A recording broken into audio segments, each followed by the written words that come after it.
All right, Connor Bedard is back. He's back from his injury, which is good. It's good for the NHL. It's good for everybody. His first couple of games back, he had, I think, a 2-point night, a 3-point night. So he is back in the swing of things. It's towards the end of February. I figured let's take another look at the card prices for his SP-1. Right now, as of a couple of days ago, there are 467 of these things graded. Only 22 are PSA 10s, 247 in the 9 grade and 156 in the 8 grade. So still tough to get a PSA 10, but the price action has been interesting. So I figured let's go through it, see if maybe now the time is to buy a Connor Bedard SP-1. So looking at the PSA 10s, right, we started off in early January when the first PSA 10s kind of came on the market, $12,000, $10,600, $8,300. The last 1, 2, 3, 4, 5 sales have been under $5,500. So quite a haircut. Makes you think like, hey, maybe the next time one comes up, maybe it's a good time to buy because it's been cut. Price has been cut by like almost 50% in some cases. I don't know. Let me know what you think on the PSA 10. What's been more interesting is the behavior on the 9s and the 8s. So the 9s have gone down quite a bit in terms of, they've settled in the 900 range. Over the course of the last month or so, 900, let's call it 900 to 1200.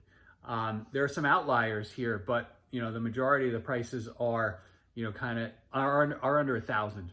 And in this grade in particular, there were a lot of recent closures of auctions that actually, there were a few that closed in the past, like 3 that closed in the past day, and then 5 more came on the market. So I'm starting to get a little concerned on the supply with this one, but it has held its value a little better than the 10s. And when you look at the 8s, they're shockingly strong in terms of where they stand relative to the PSA 9s.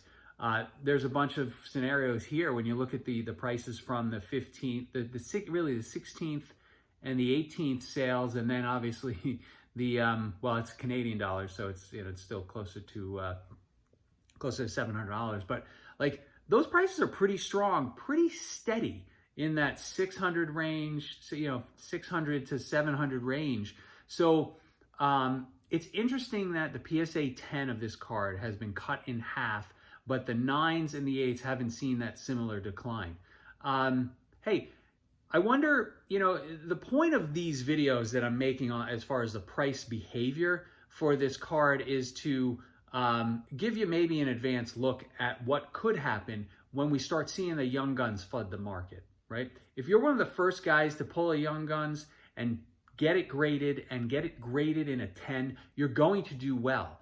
But you don't want to be the first guy buying that card because you're probably going to see a pretty significant decline in a short period of time. But, I'm going to try to actually put some charts together on this so that it's a little, there's better visuals than just the 130 point video visuals with the prices to see that, okay, here's what happened with the SP-1s. Now that and so in a few weeks, right now that the Upper Deck Young Guns are starting to hit the market, what can we expect? What are you doing? Are you buying this card? Are you staying away from this card, waiting for the Young Guns? Or are you just not doing anything with Connor Bedard? Do you not care about hockey? I hope you do. I mean, if you don't care about hockey, there's no way you've reached this point in the video. But if you have, thank you for watching, and I will talk to you soon.